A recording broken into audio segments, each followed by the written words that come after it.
بسم اللہ الرحمن الرحیم۔ حضور صلی اللہ علیہ وآلہ وسلم ہر بیوی کے پاس ایک دن رہتے، باقی ازواج مطہرات البتہ باری والی زوجہ کے پاس اکٹھی ہو جاتی۔ ایک دفعہ حضرت عائشہ کی باری تھی جب حضرت زینب ابن ماجہ کی روایت کے مطابق بلا اجازت ان کے حجرے میں داخل ہوئی۔ آپ کو معلوم نہ تھا کہ حضرت زینب موجود ہے۔ اندھیرے میں آپ نے ان کی طرف ہاتھ بڑھایا تھا کہ حضرت عائشہ بولی، یہ زینب ہے۔ آپ نے ہاتھ کھینچ لیا، اس پر ان دونوں میں تکرار ہونے لگی اور ان کی آوازیں بلند ہو گئی۔ ادھر نماز کھڑی ہونے لگی تو حضرت ابوبکر رضی اللہ تعالیٰ عنہ نے آپ کو بلا لیا۔ حضرت عائشہ بولی، ابھی نماز ادا کرنے کے بعد میرے والد مجھے خوب ڈانٹیں گے۔ ایسا ہی ہوا۔ حضرت ابوبکر نے انہیں سختی سے ڈانٹا، تم حضرت محمد صلی اللہ علیہ وآلہ وسلم کے سامنے اس طرح بولتی ہو۔ ایک بار رسول اللہ صلی اللہ علیہ وآلہ وسلم حضرت عائشہ کے پاس آئے تو انہوں نے پوچھا، آج کہاں رہے؟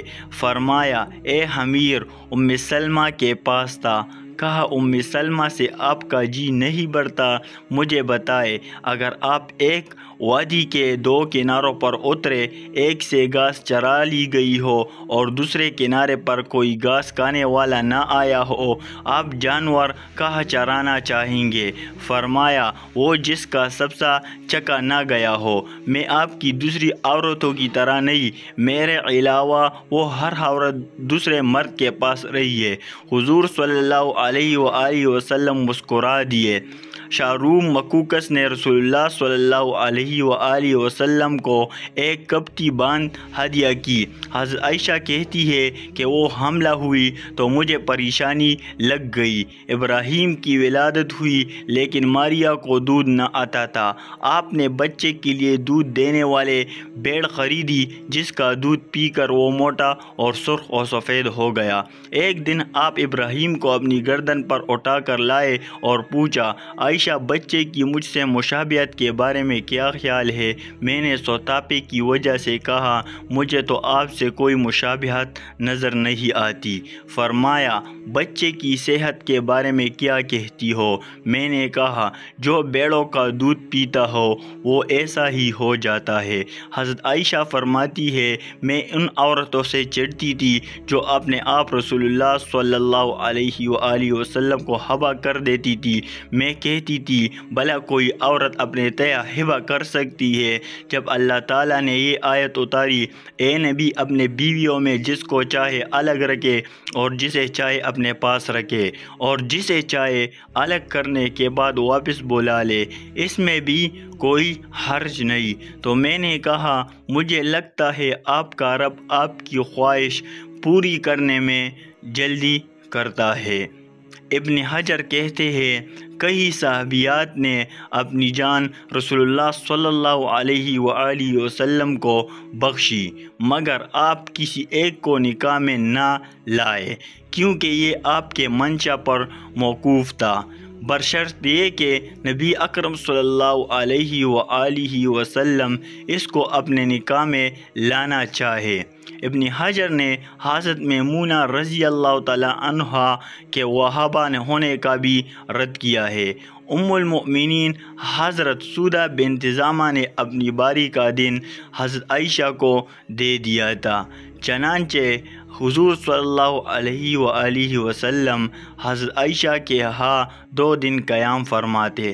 حضرت عائشہ فرماتی ہے، سودہ کے علاوہ کوئی عورت ایسی نہیں کہ میرے اس جیسے طور طریقے اختیار کرنے کو دل چاہے، مگر ان میں بھی تندی تھی۔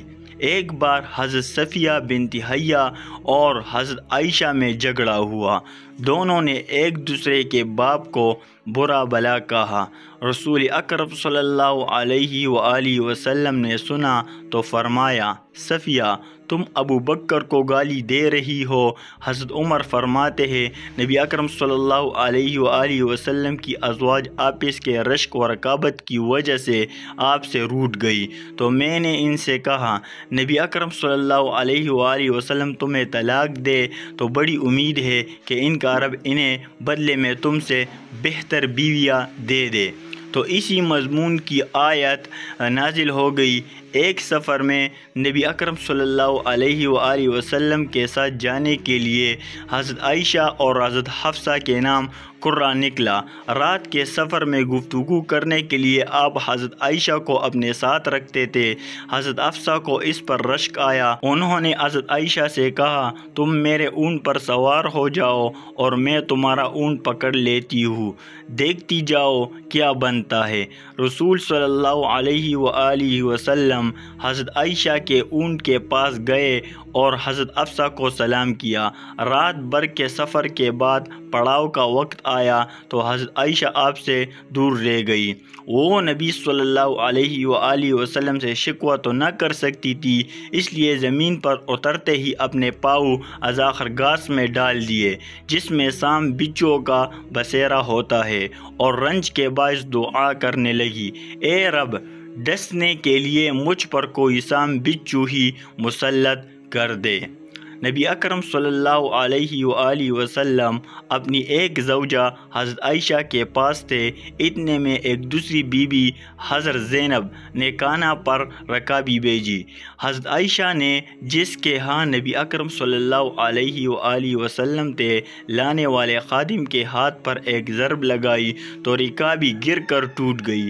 آپ نے رکابی کے ٹکڑے اور گرا ہوا کانا اکٹھا کیا اور فرمایا، تمہاری اماں ام المؤمنین کو رشک آ گیا تھا۔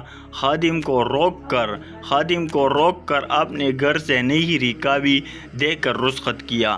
حضرت عائشہ صدیقہ رضی اللہ تعالی عنہما فرماتی ہے کہ ایک رات سوتے وقت میرے جسم آپ صلی اللہ علیہ وآلہ وسلم کے جسم سے مل گیا۔ آپ صلی اللہ علیہ وآلہ وسلم نے فرمایا، عائشہ، کیا تم مجھے اس رات رب کی عبادت کی اجازت دیتی ہو؟ میں نے کہا، واللہ مجھے آپ کا قرب پسند ہے، تاہم میں آپ کی خواہش کو ترجیح دیتی ہوں۔